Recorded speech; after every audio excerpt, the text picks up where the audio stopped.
Assalamualaikum warahmatullahi wabarakatuh. Alhamdulillah, wassalatu wassalamu ala rasulillah.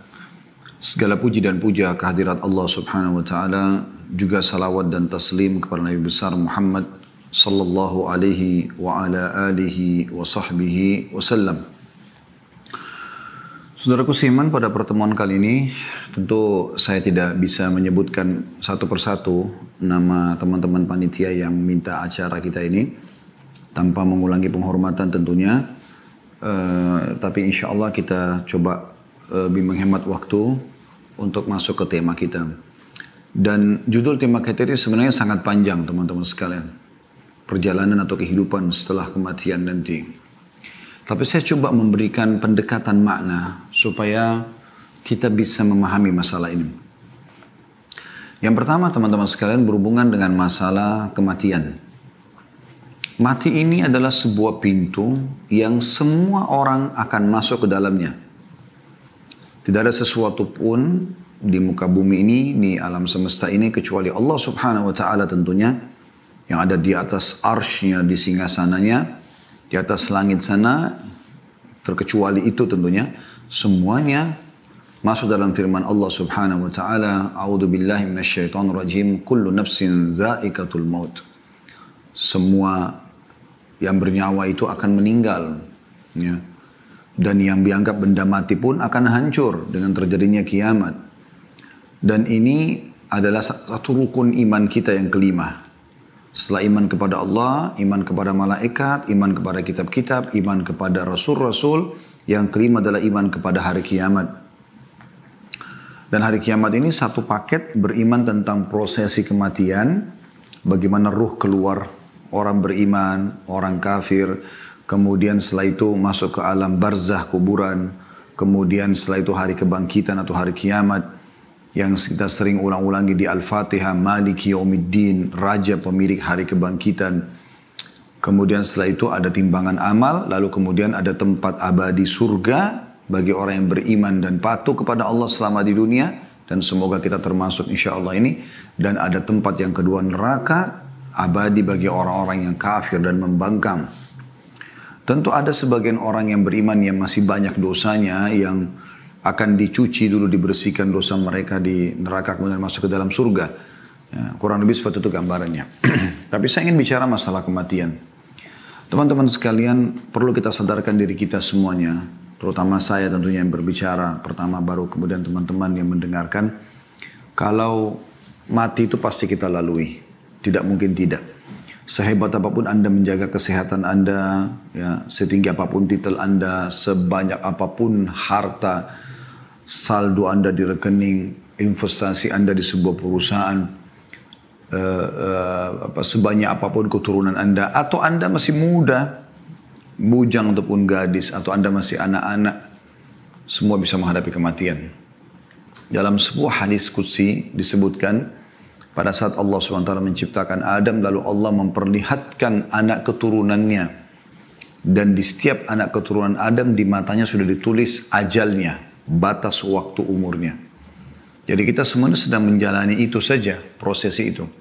Kita bisa lihat bagaimana kematian di depan mata kita. Berapa banyak orang yang kita kenal, dari orang tua kita, kerabat, dari teman-teman, dari tetangga, lingkungan kita, atau orang senegara dengan kita, atau orang bahkan di dunia ini, di negara-negara yang lain. Apalagi di masa pandemi COVID ini banyak sekali korban. Kita bisa lihat fenomena kematian itu terjadi. Hanya mungkin kita harus fahami dengan kacamata agama kita. Di dalam Islam, kematian itu bagi orang beriman adalah awal segalanya. Karena dengan mati, dia ibarat sebuah pintu, dia akan masuk kepada kehidupan yang abadi. Karena kehidupan akhirat ini semuanya adalah kehidupan abadi. Sudah nggak ada lagi kematian.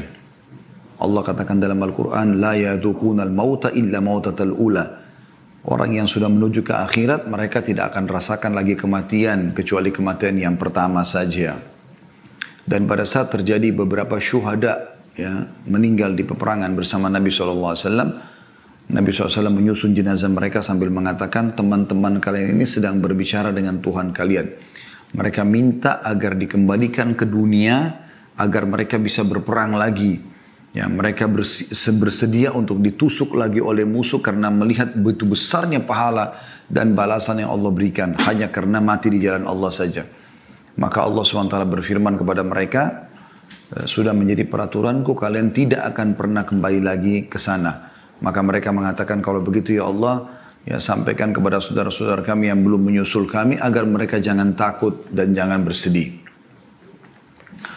Hanya yang jadi masalah sekarang teman-teman sekalian, kematian bagi orang kafir, orang munafik, orang musyrik yang menyekutukan Allah Subhanahu wa taala dan mereka tidak bertaubat sebelum meninggal, dalam arti kata beriman kepada Allah Subhanahu wa taala dan beramal saleh, maka mereka akan menghadapi kematian sebagai sebuah ya penyesalan yang abadi.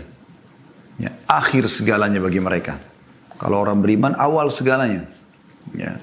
Dan teman-teman bisa lebih jauh insya Allah bisa mengikuti ceramah kami tentang ini di playlist YouTube Khalid Basalamah Official. Insya Allah ada kajian kitab At-Tadhkirah. Ya, itu yang tulis oleh Imam Qurtubi rahimahullah. Kita sudah panjang lebar menjelaskan tentang satu persatu prosesi kematian dan seterusnya. Tapi saya juga tetap akan berikan gambaran. Ini kata kunci tadi yang awal ya. Yaitu mati akan menjadi awal segalanya bagi orang-orang beriman. Ya, tidak ada sesuatu yang menyedihkan bagi mereka pada saat meninggal. Makanya para salafus saleh dulu, mereka kalau ada yang sedang sakit dan menghadapi kematian, maka teman-temannya datang sambil mengatakan berita gembira buat kamu. Orang mau meninggal lalu dikatakan berita gembira. Gitu. Maka tentu kita perlu tahu kenapa. Kenapa kok dia mengatakan berita gembira kepada temannya yang sakit keras, yang sedang mau menghadapi sakaratil maut. Maka terjelaskan setelah itu mereka mengatakan, maksudnya setelah apa yang mereka paparkan ya, mereka mengatakan karena sebentar lagi kau akan bertemu dengan Allah, kau akan bertemu dengan Rasulullah SAW, kau akan melihat surgamu. Karena memang dengan kematian kita baru mendapatkan apa yang Allah janjikan. Jangan lupa teman-teman sekalian, ayah kita semuanya, ayah seluruh manusia yang bernama Adam alaihissalam, Allah ciptakan untuk dimasukkan ke dalam surga. Dan bukan di dunia ini ya, atau di bumi. Allah subhanahu wa ta'ala menciptakan Adam alaihissalam dan keturunan untuk di surga. Lalu Allah subhanahu wa ta'ala menguji Adam alaihissalam dengan diturunkan di muka bumi. Lalu diturunkanlah syarat-syarat peraturan-peraturan. Siapa yang patuh dia akan kembali ke surga. Siapa yang membangkang disiapkan tempat lain yaitu neraka. Oleh karena itu teman-teman dari poin ini, setiap orang di antara kita yang punya kerabat yang masih non-muslim ya, Anda berusaha untuk menyampaikan Islam itu. Dan tugas Anda hanya menyampaikan. Usahakan jangan sampai mereka meninggal dunia kecuali dalam keadaan Islam. Sebagaimana Allah SWT mengatakan, وَلَا تَمُوتُنَّ إِلَّا وَأَنْتُمْ مُسْلِمُونَ. Dan janganlah kalian meninggal kecuali dalam keadaan Islam. Baik teman-teman sekalian. Setelah kita menjelaskan tadi tentang masalah kematian sepintas. Allah Subhanahu Wa Taala juga menciptakan segala sesuatu berpasang-pasangan ya. Ini kurang lebih kerangka fikir poin keduanya supaya kita bisa membentuk kerangka fikir tentang apa bahasan kita. Allah menciptakan berpasang-pasangan maksudnya begini. Ada malam dan siang, ada muda dan tua, ada laki-laki dan perempuan, ada sehat dan sakit, ada muda dan tua, ya, ada terang dan gelap, ya, ada benar dan salah. Ya. Ini berpasang-pasangan, ada kanan, ada kiri. Ya. Ini semua berpasang-pasangan. Sebagaimana juga ada hidup, ada mati. Ya. Ada dunia, ada akhirat. Nah, ini sebuah rangkaian teman-teman. Siapa yang memahami ini, maka dia akan sangat tenang melalui kehidupan. Karena pada saat dia sakit, dia tahu, dia pernah sehat. Dan ini pasangan tidak mungkin dipisahkan. Pada saat dia sehat, dia bersyukur. Pada saat dia sedang sakit, dia bersabar kan gitu. Pada saat dia lagi kaya, dia bersyukur. Pada saat dia lagi diuji oleh Allah SWT dengan kemiskinan, dia bersabar. Maka selalu begitu, ya. Pada saat masa muda dia isi dengan kesempatan menggunakan tenaganya dalam kebaikan. Pada masa tua, ya, dia tinggal mempertahankan itu. Nah, seperti itu kurang lebih gambarannya. Nah, orang akan bisa stabil hidupnya karena dia melalui itu. Sama dengan ada dunia, ada akhirat, ada hidup, ada mati. Maka kita kalau faham ini, kita akan siap menghadapi kematian. Karena memang toh, kita tahu setelah hidup ini ada mati. Walaupun cuma sekali saja kita mati gitu kan. Sebagaimana dunia ini juga ada kan, ada akhirat. Ibnu Taimiyah rahimahullah berkata, di dunia ini ada surga. Siapa yang merasakannya, dan mendapatkannya, maka dia akan mendapatkan juga surga di akhirat. Maksudnya surga bagi orang-orang beriman dengan dia melaksanakan perintah Allah. Karena orang beriman ini teman-teman nikmat sekali. Ya, dia bisa biologis tapi dengan cara halal. Dia boleh makan tapi yang halal. Dia boleh minum tapi yang halal. Dia boleh berinteraksi, bertransaksi tapi yang halal.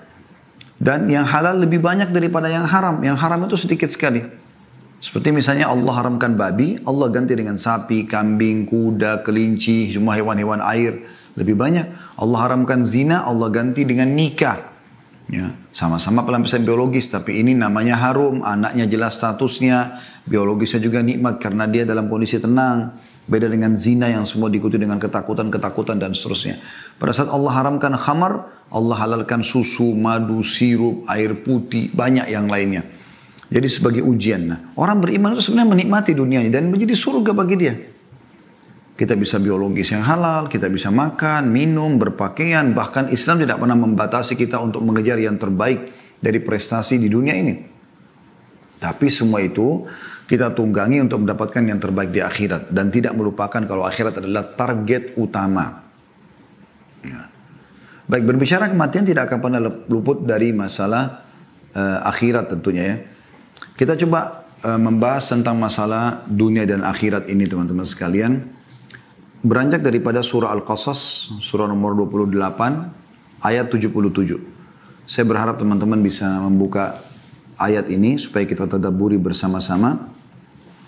Sekali lagi, surah Al-Qasas, surah nomor 28, ayat 77.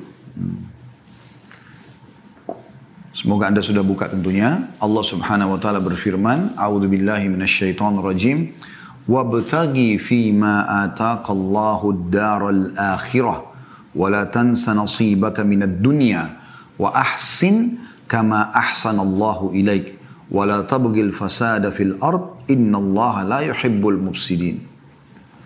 Dan carilah apa yang telah Allah anugerahkan kepadamu dari kebahagiaan negeri akhirat. Kejar semua di akhirat. Surga, bidadari, bidadara, istana, buah-buahannya, pakaian sutranya. Kejar semua itu. Dan teman-teman kalau mau lebih jauh tentu saya tidak bisa bahas semua ini ya. Karena dalam 1 jam ini tidak mungkin kita padatin semua. Saya kasih kerangka-kerangka atau pokok-pokok dasarnya. Tapi Anda bisa kembali, ada kajian saya di YouTube membahas buku ini. Rasulullah SAW bercerita tentang surga dan neraka. Ini sekitar 30 pasal sekian surga, 30 pasal sekian neraka. Ini ada bahasan sendiri. Ya. Dan setiap pasal itu bisa dilewatkan satu pertemuan. Artinya ini bisa 60, 50, 60 kali pertemuan. Ya. Baik teman-teman sekalian, Allah mengatakan kejarlah apa yang Allah janjikan di akhirat sana. Itu target utama seorang muslim. Targetnya adalah akhirat, bukan dunia. Dan jangan kamu lupakan bagianmu dari kenikmatan dunia. Selama halal nikmati. Islam tidak pernah melarang itu. Anda berpakaian yang bagus, punya kendaraan yang bagus, Anda punya pekerjaan yang bagus, semuanya. Ya. Dan berbuat baiklah kepada orang lain sebagaimana Allah telah berbuat baik kepadamu. Selama kau di dunia, berbuat baiklah. Dan janganlah kamu berbuat kerusakan di muka bumi. Ya, jangan mengacaukan, membuat keonaran dan segala macam. Buat kemaksiatan. Sesungguhnya Allah tidak menyukai orang-orang yang berbuat kerusakan. Ya, tapi saksi bahasan kita adalah potongan pertama ayat. Jangan kamu lupakan bagian, kejarlah apa yang Allah janjikan di akhirat nanti dan jangan lupakan bagianmu dari dunia. Baik teman-teman sekalian, seorang muslim di poin yang ketiga yang saya ingin bahas, dianjurkan agar selalu mengisi waktu yang terbatas di dunia ini dengan amal-amal saleh untuk dia bawa ke akhirat sana. Coba kita dengarkan teman-teman sekalian bagaimana Umar bin Abdul Aziz rahimahullah. Kita dengarkan dulu ayat Al-Quran ya. Kita coba tadabburi ayat Al-Quran yang juga Allah menjelaskan kalau dunia ini kita lalui iya, kita kejar prestasi terbaik iya, tapi untuk akhirat ya, supaya nanti kita panen di sana. Setiap kali orang selalu hubungkan pekerjaannya, interaksinya dengan akhirat, maka dia akan tentram. Ya. Sekarang contoh misalnya, suami menasihati istrinya. Kalau dia targetnya adalah mengejar pahala yang dia akan panen dari Allah di akhirat nanti, dengan cara menasihati istrinya, atau istri pada suami, atau orang tua pada anak, atau anak pada orang tua, atau teman dengan teman, atasan sama bawahan, bawahan sama atasan, masyarakat dengan pemimpin, pemimpin para masyarakatnya, semua saling mengejar apa yang dijanjikan di akhirat, akan indah sekali kehidupan itu. Karena setiap orang akan berusaha memberikan yang terbaik. Karena dengan baiknya orang itu, semenjak dia jadi baik, dia patuh kepada Allah beramal saleh, kita akan panen pahalanya. Ya. Dan itu yang diwasiatkan Nabi SAW kepada Ali bin Abi Thalib pada saat beliau ya ingin menyerang membawa pasukannya menyerang benteng Khaybar orang-orang Yahudi. Beliau mengatakan, hai Ali, ketahuilah, kalau kau menjadi penyebab satu orang dapat hidayah, dapat petunjuk, maka kau akan mendapatkan lebih baik daripada humurun ni'am. Humurun ni'am itu nikmat terbesar, ya, yang buat orang senang di muka bumi ini. Pada saat itu digambarkan dengan unta betina yang sudah memerah badannya atau besar gitu ya. Allah berfirman dalam surah Mu'min ayat 39. Surah Mu'min ayat 39. Kalau Anda mau buka juga silahkan. Potongan ayat di situ, Al-Mu'min 39. Potongan ayatnya ada di situ. A'udzubillahi minasyaitonirrajim. Innama hadhil hayatud dunya mata'un wa innal akhirata hiya darul qarar. Sesungguhnya kehidupan dunia ini hanya kesenangan sementara. Artinya pupuk untuk bawa ke akhirat. Dan sesungguhnya akhirat itu negeri yang kekal. Negeri yang abadi. Di dunia ini kalau ada seseorang yang sudah meninggal dunia, teman-teman sekalian, kita kehilangan dia masuk kuburan, kemudian kita masih hidup di dunia ini. Kita kehilangan interaksi sama dia di dunia ini. Tapi kita akan, orang yang beriman tentang akhirat tahu ini akan ketemu bersama dengan dia. Akan bersama dengan dia. Kita semua akan ketemu dengan seluruh manusia. Bahkan Nabi Adam AS. Bukan cuma ayah, kakek atau nenek kita ke atas. Sampai ke Nabi Adam AS kita akan ketemu dengan para nabi-nabi yang pernah kita dengar kisahnya dalam Al-Quran, kita akan ketemu dengan mereka. Cuma memang yang penting adalah bagaimana tiket Anda sama dengan orang-orang beriman. Iman dengan amal soleh akan ke surga bersama mereka. Kalau kufur, pembangkangan, kemunafikan, kemusyrikan akan ke neraka bersama dengan orang-orang yang membangkang. Fir'aun dan grup-grupnya tentunya. Nabi SAW menggambarkan tentang bagaimana seorang mukmin selalu menjadikan akhirat sebagai targetnya. Dunia dia lalui, iya. Nabi SAW menikah. Nabi SAW punya anak, punya cucu. Nabi SAW punya bisnis, berbisnis. Nabi SAW menjadi pemimpin. Ya. Nabi SAW juga berinteraksi dengan masyarakat, anak kecil, orang tua, laki-laki, perempuan. Seperti itu. Dan beliau mengingatkan kepada kita semua dalam hadisnya yang diriwayatkan oleh Tirmidzi, Ibnu Majah, Al-Hakim juga meriwayatkan dan ini disahihkan oleh Syekh Albani rahimahumullah semuanya. Kata Nabi SAW, "Mali walid dunya innama mathali wa mathalud dunya kamathali rakibin qala fi dhilli syajaratin thumma raha wa tarakaha." Aku sama sekali tidak memiliki keakraban dengan dunia. Perumpamaanku dengan dunia bagaikan seseorang yang berada dalam perjalanan.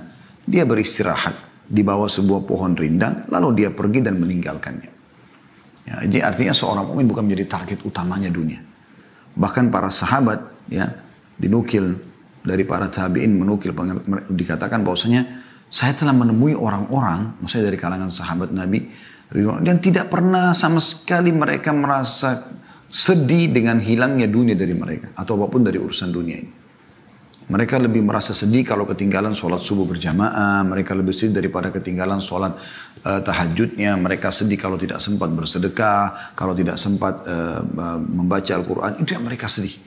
Karena targetnya akhirat. Targetnya akhirat. Dunia datang, alhamdulillah, dia berusaha maksimal. Tidak datang atau luput dari dia, maka dianggap kecil bagi dia. Asal jangan sesuatu yang akan dia bawa menuju ke akhirat ini yang hilang. Dan Nabi SAW juga mengingatkan kepada kita, kun fid dunya ka'annaka gharibun aw abiri sabil. Jadikan dirimu di dunia ini seperti orang yang asing atau hanya orang yang melintas saja. Hadis riwayat Bukhari. Hadis riwayat Bukhari. Juga Nabi SAW bersabda, iktarabatis sa'ah, wa la yazdadun nasu ala dunya illa hirsa, wa la yazdaduna minallahi illa bu'da. Hari kiamat telah dekat. Sudah banyak, miliaran orang melewat sebelum kita sudah meninggal semuanya. Kita pun akan masuk dalam keramaian itu, akan meninggal juga. Kemudian akan datang generasi setelah kita sampai terjadi kiamat. Lalu dibangkitkan semuanya.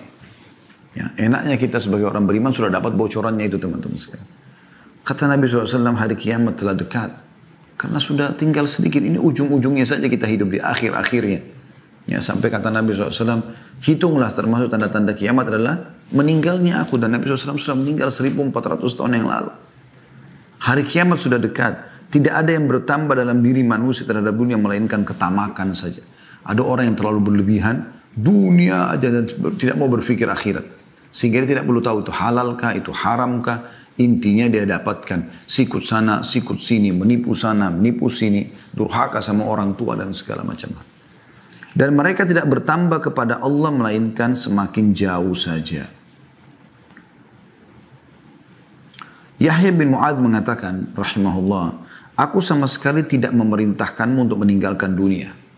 Akan tetapi aku memerintahkanmu untuk meninggalkan dosa-dosa. Jadi selama dunia nikmati silakan, selama halal. Tapi jangan masuk pintu dosa. 5 huruf ini halal jaga, 5 huruf yang lain haram jauhi. Meninggalkan dunia hanya merupakan keutamaan, sedangkan meninggalkan dosa adalah sebuah kewajiban. Dan menegakkan kewajiban lebih penting bagimu dibandingkan kewajiban atau kebaikan-kebaikan dan keutamaan yang sifatnya tidak wajib. Ada sebuah statement yang menarik dari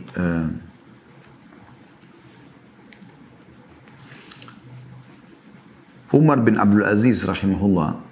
Beliau pernah mengatakan dalam salah satu khutbahnya ya, ceramahnya. Beliau mengatakan sesungguhnya dunia bukanlah tempat menetap untuk kalian. Ini prinsip orang muslim. Kita bukan di sini tempat kita. Kita ini semua anak-anak akhirat. Kita akan menuju ke surga yang memang dasarnya ayah kita Adam alaihissalam diciptakan untuk itu. Insya Allah kita termasuknya.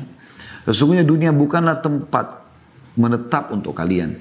Karena Allah telah menentukan baginya kefanaan. Akan hilang dunia ini. Akan terjadi kiamat, hancur semuanya. Dan Allah telah menentukan bahwa penghuninya akan pergi. Meninggalkan dunia semua. Berapa banyak bangunan yang sangat kokoh menjadi roboh hanya dengan sedikit sebab. Gempa dan yang sejenisnya. Berapa banyak penghuninya yang bersenang-senang di dalamnya lenyap hanya dengan sedikit sebab. Banyak cuplikan di YouTube ya. Lagi joget-joget mati. Lagi duduk di pinggir pantai kena tsunami. Terjadi gempa, hancur segala macam. Kata beliau, maka perbaikilah. Semoga Allah merahmati kalian semua.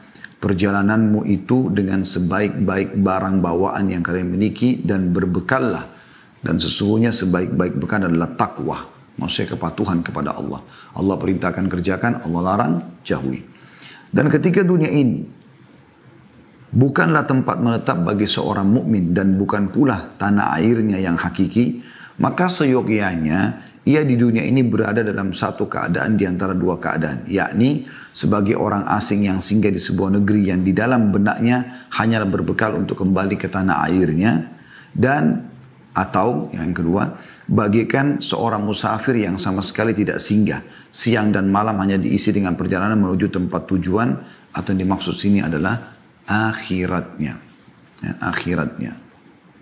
Jadi ini sebuah statement yang menarik ya. Beliau mengatakan dalam khutbah yang lain juga, setiap perjalanan membutuhkan bekal, maka bekalilah diri kalian dengan takwa untuk perjalanan dari dunia menuju akhirat. Jadilah seperti orang yang benar-benar diancam dengan siksa Allah sehingga kalian merasa takut dan berharap.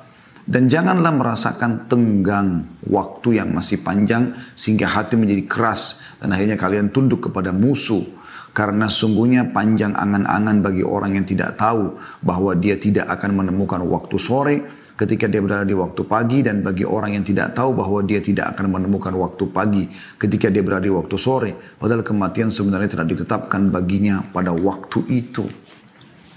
Teman-teman yang ikuti acara kita ini, saya ingin berbagi teman-teman sekalian.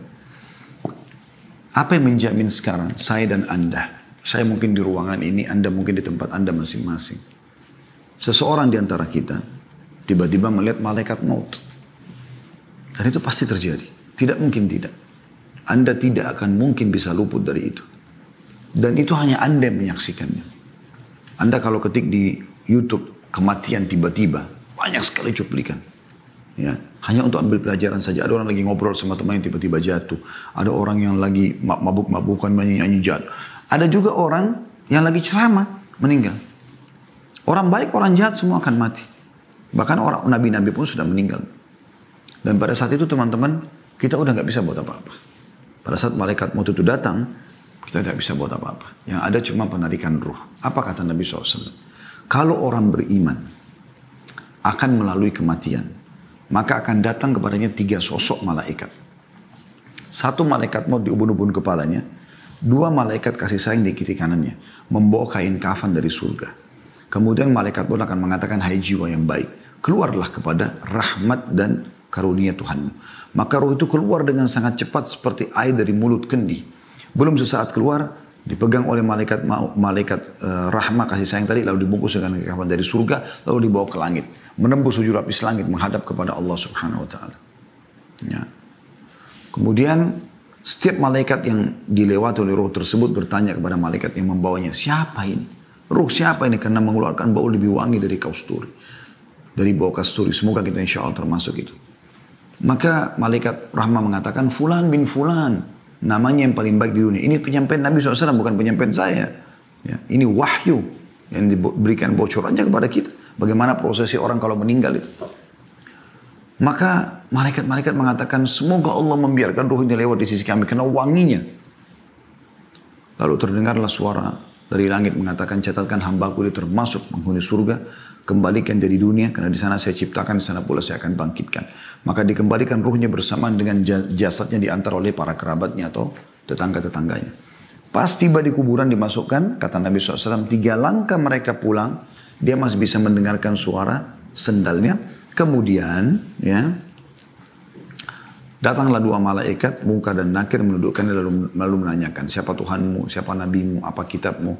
Mungkin Anda sudah sering dengar cerita orang-orang tua kita dan guru-guru ngaji kita waktu kecil masalah ini ya. Dan ini benar terjadi. Nabi SAW sampaikan dalam hadis sahih.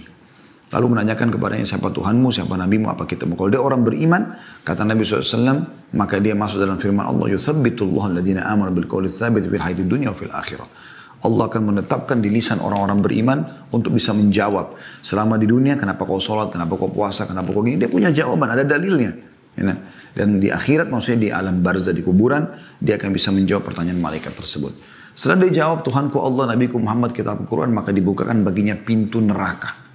Api, panas, yang bau yang tidak sedap. Dia ketakutan, kata malaikat, lihat dari apa Allah selamatkan dirimu. Ditutup, dibuka pintu surga, terciumlah padanya wangi-wanginya. Dan dia kagum, malaikat mengatakan ini tempat kau sekarang. Maka dia pun berdoa kepada Allah mengatakan, kata Nabi SAW ini ya, kata Nabi Muhammad SAW, dia berdoa mengatakan, ya Allah cepatkan waktu karena aku ingin masuk ke dalam surgaku. Lalu kemudian datang di sebelahnya orang yang tampan, wangi, bersih. Dia kagum, maka orang itu mengatakan, saya adalah amal soleh yang akan menemani kau sampai hari kiamat. Lalu terdengar suara mengatakan, bentangkan kuburan hambaku ini seluas pandangan matanya.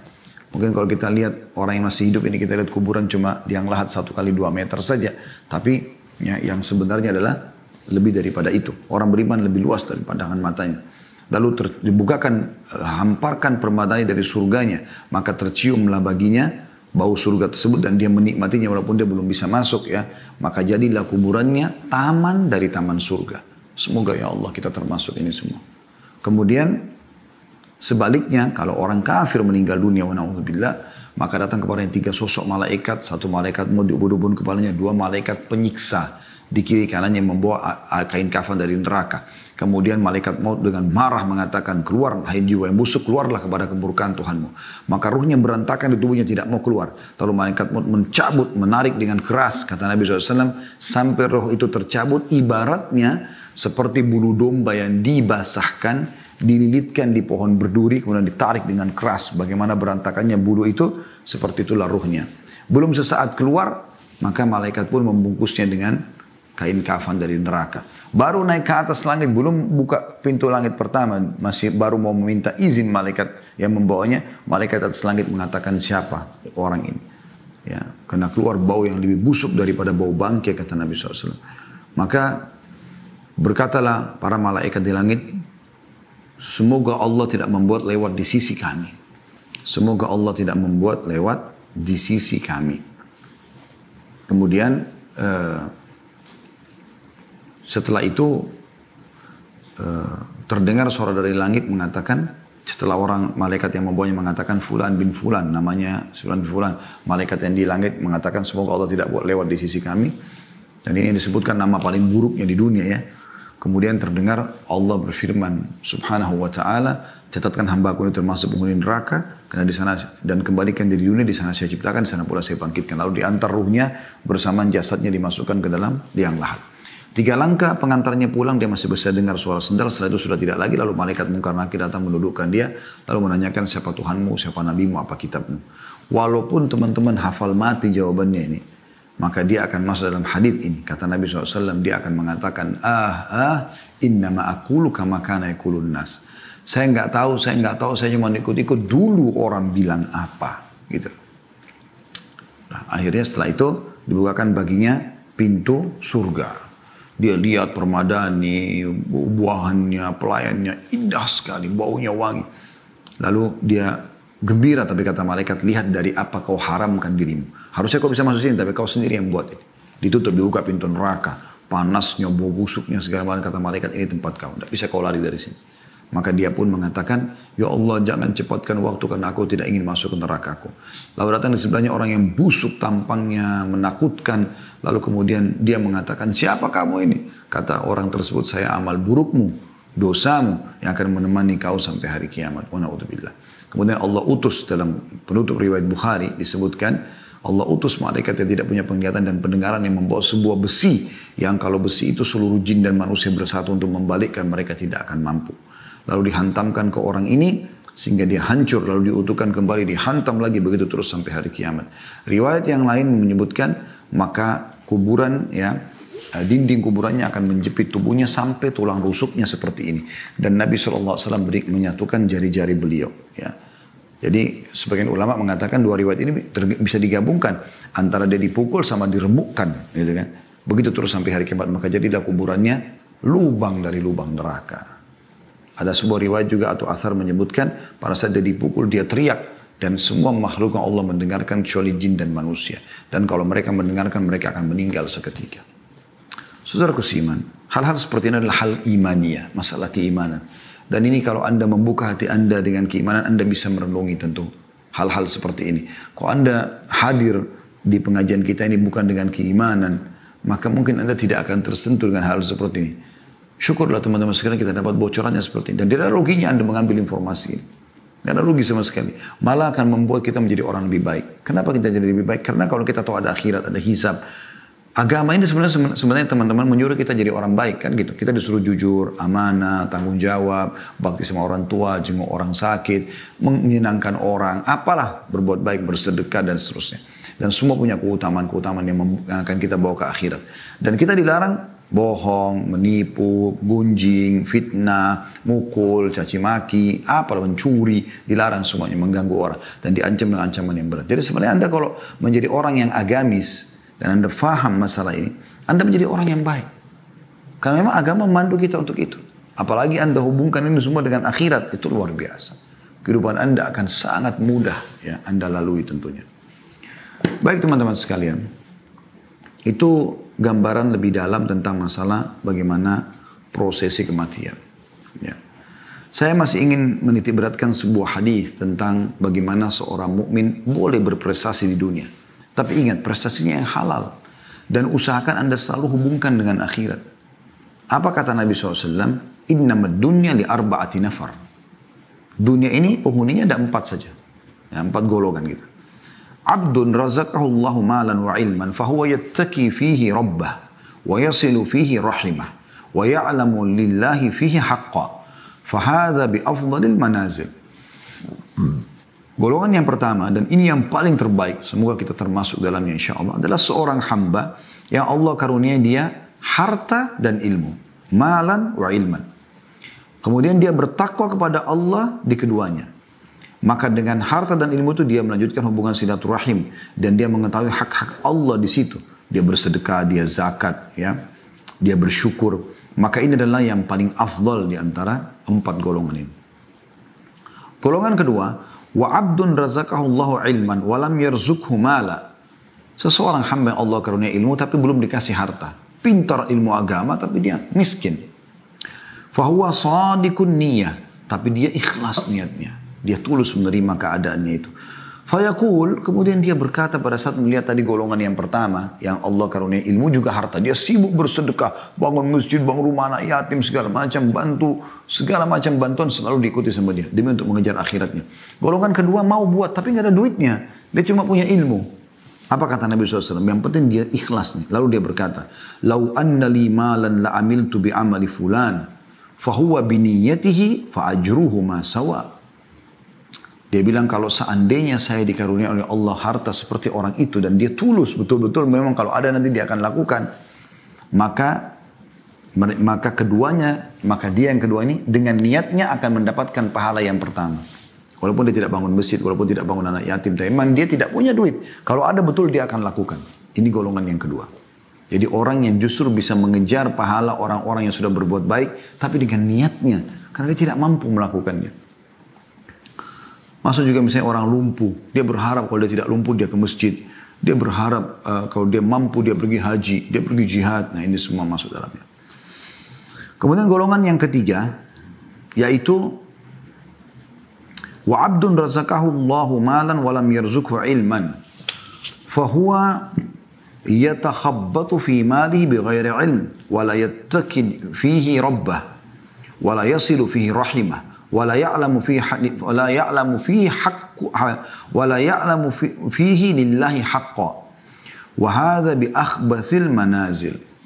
Golongan ketiga adalah jangan sampai Anda jadi ini orang yang Allah karuniai harta tapi nggak punya ilmu agama sama sekali, nggak faham mana halal mana haram, mana hak Allah, maka dia tidak bertakwa kepada Allah di hartanya. Dia tidak silaturahim dengan hartanya, tidak bantu kerabat-kerabatnya yang susah, bakti sama orang tuanya misalnya, bantu saudara-saudaranya. Dia juga tidak mengetahui hak Allah di situ, maksudnya tidak bersedekah, tidak zakat. Maka ini adalah orang yang paling buruk. Kaya raya tapi nggak ada ilmunya, nggak ada ilmu agamanya. Sehingga hartanya semua untuk foya-foya, untuk diskotik, untuk bar, untuk segala macam gitu ya. Maksiat, buka pabrik minuman keras dan segala macam. Kemudian ada golongan keempat, ini lebih buruk lagi. Golongan ketiga sudah buruk. Ya, karena dia punya harta tapi habis foya-foya di jalan syaitan. Golongan yang keempat lebih buruk lagi. Wa abdun lam yarzuqhu Allahu malan wala ilma. Yaitu golongan yang Allah tidak kasih ilmu, nggak punya harta. Miskin, ya, bodoh lagi. Nggak paham agama. Ini biasa jadi kayak tim hore, meramaikan. Ya, orang buka maksiat ini, oke dia datang, dikasih baju kaos datang, tidak ada ilmunya, ikut-ikut bermaksiat. Dia bukan ikuti kelompok pertama sama kedua, tapi dia ikuti kelompok yang ketiga tadi ya. Wahwa yaqul, sambil dia berkata, lau anna li malan la amiltu fihi bi amali fulan, fahuwa bi niyatihi fa bizruhu ma sawa. Lalu dia bilang, kalau saya juga punya duit, saya akan buat seperti orang yang ketiga nih, bangun diskotik, bar, tempat maksiat itu. Maka dengan niatnya itu mereka sama dosanya. Bayangkan ya, ini orang yang paling bodoh. Ini bahaya sekali. Dan ini Nabi SAW juga sudah berikan kepada kita bocorannya teman-teman sekalian. Kita harus sadari masalah ini. Ya. Jangan sampai kita salah dalam masalah ini. Oleh karena itu kita boleh melalui dunia, tetapi laluilah dengan cara yang benar. Ya. Sampai ajal datang. Sebagian salah berkata, wahai manusia, engkau membutuhkan bagian dunia. Tetapi terhadap akhirat engkau lebih membutuhkannya. Jika engkau memulainya dengan dunia, maka engkau telah mengabaikan akhirat. Sedangkan duniamu berada di titik bahaya. Dan jika engkau memulainya dengan akhirat, maka engkau memperoleh duniamu. Karena itu lakukanlah dengan baik. Maka ada istilah kan, siapa yang mengejar akhiratnya, dunianya akan ikut. Dan siapa yang mengejar dunia, akhiratnya akan luput. Ya, dunia boleh, ya, tetapi jangan sampai membuat kita lalai teman-teman sekalian. Ya. Jangan sampai lalai. Ingat akhirat itu jauh lebih besar. Jauh lebih banyak manfaat yang bisa didapatkan. Makanya Nabi SAW bersabda dalam sebuah hadis, perumpamaan dunia kalian ini dibandingkan akhirat ya, adalah seperti telunjuk seseorang dari kalian yang diletakkan di dalam lautan. Kemudian dia angkat. Lihatlah berapa banyak tetesan air yang ikut di jarinya. Dan berapa banyak yang ada di lautan itu. Dunia yang air yang kita celupkan jari kita di lautan lalu kita angkat sedikit tersisa, apalagi kalau kena angin bisa kering. Sementara akhirat ini adalah ini yang luas.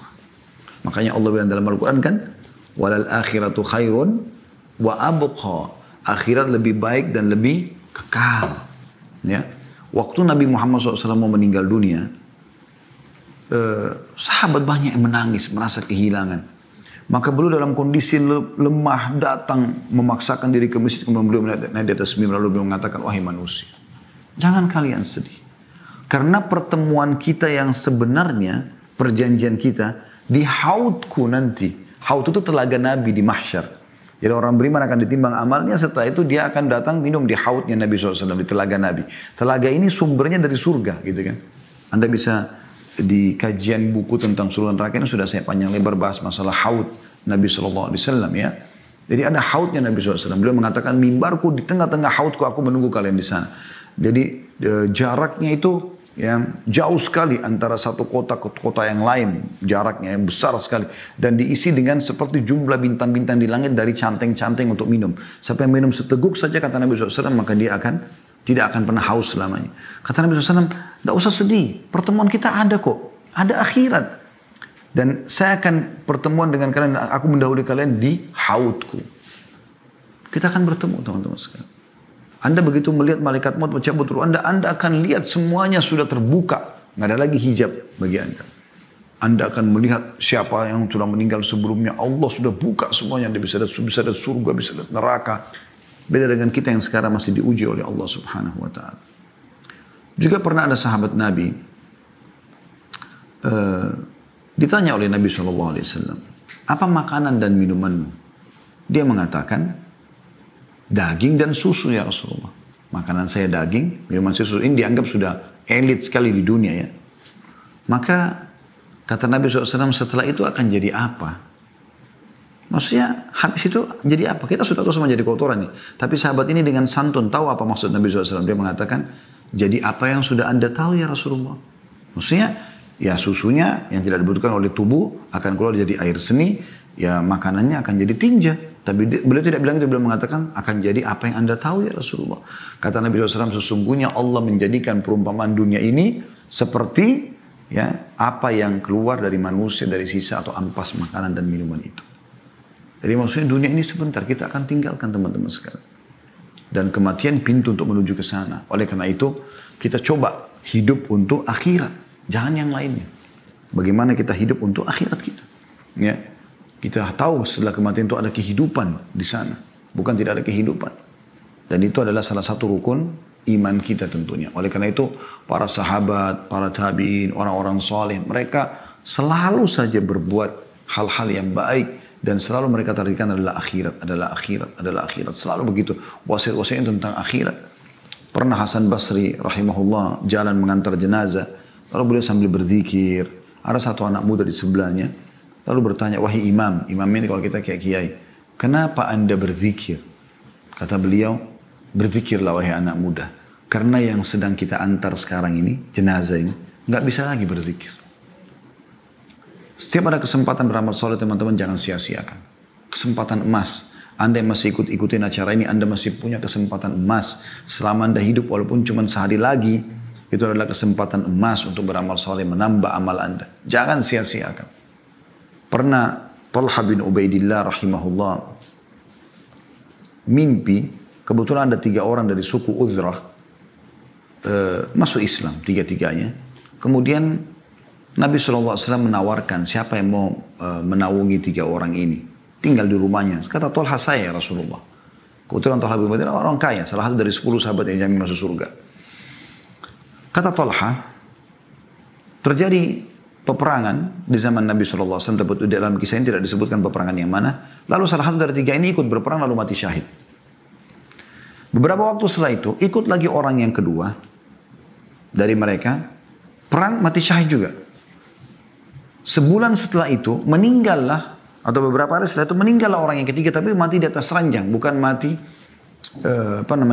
di medan perang. Kata Talha bin Ubaidillah, saya mimpi Allah perlihatkan saya surga, gitu kan? Dan saya diperlihatkan yang pertama masuk surga, yang paling depan adalah orang yang mati di atas ranjangnya. Lalu di belakangnya adalah orang yang mati syahid yang kedua, lalu yang paling belakang adalah orang yang pertama mati syahid. Kata Talha, saya pun kagum dengan itu. Maksudnya Talha mungkin berpikir yang paling layak di depan mungkin orang yang mati syahid pertama, karena pertama berkorban di jalan Allah gitu ya. Maka aku pun menanyakan itu kepada Nabi SAW. Kata Nabi SAW, wahai Talha, bagaimana bisa kau heran? Sementara yang meninggal tadi, ya, yang meninggal lebih lama itu maksudnya yang meninggal walaupun bukan mati syahid, sempat sholat sekian lama, sempat melakukan ibadah-ibadah, riwayat lain sempat mendapatkan Ramadan. Ya. Jadi kalau Allah masih kesempatan Anda, memberikan kesempatan Anda walaupun cuma sehari, itu sudah luar biasa. Kalau ada orang seumur dengan Anda atau tahunnya sama atau tanggal lahirnya sama, ini sudah meninggal dunia, Anda masih hidup, Anda masih diberikan kesempatan. Luar biasa, jangan sia-siakan. Teman-teman, demi Allah, seseorang yang meluputkan amal-amal soleh yang dia punya kesempatan, dia berharap kembali ke dunia dan memperbaiki masalah itu. Dia berharap nanti kalau meninggal, kembali ke dunia, sujud sekali kemudian dia meninggal dunia. Karena pentingnya dengan amal soleh itu, atau butuhnya dengan amal soleh. Yang lalu-lalu kita tidak bahas, tapi ke depannya kita harus perbaiki masalahnya teman-teman sekalian. Bagaimana kita selalu punya persiapan yang terbaik untuk yang kita bawa menuju ke akhirat sana. Ya. Ini penting, dan ingat hadis Nabi SAW sebagai penutup, dan kita buka pertanyaan setelah ini. Kalau orang atau anak Adam meninggal dunia akan ikut ke kuburan, 3. Hartanya, keluarganya, amalnya. Dan akan pulang 2. Akan pulang hartanya. Mobil Alphard Anda, mobil Ferrari Anda paling jauh diparkir di pagar kuburan. Tidak mungkin masuk ke liang lahat. Akan pulang jadi warisan. Keluarga, istri sayang sama istri suaminya atau suami sayang sama istrinya. Apa yang terjadi? Paling jauh di atas kuburan. Ya.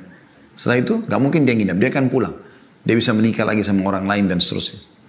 Yang tinggal adalah amal. Nah ini yang sering kita lalaikan. Ya sholat kita, ya puasa kita, ya ibadah kita. Yang sebenarnya akan menemani kita. Anda kalau sudah melakukan satu ibadah teman-teman, yakinlah ibadah ini akan kita temukan hasilnya. Bukankah Allah SWT mengatakan, وَمَنْ يَعْمَلْ مِثْقَالَ ذَرَّةٍ خَيْرًا يَرَهُ. Siapa yang berbuat seperti biji sawi dari kebaikan dia akan lihat, diperlihatkan untuknya. وَمَنْ يَعْمَلْ مِثْقَالَ ذَرَّةٍ شَرًّا يَرَهُ. Siapa yang berbuat seperti biji sawi dari keburukan, dia juga akan diperlihatkan, aku akan lihat. Maka kita harus sadari masalah ini.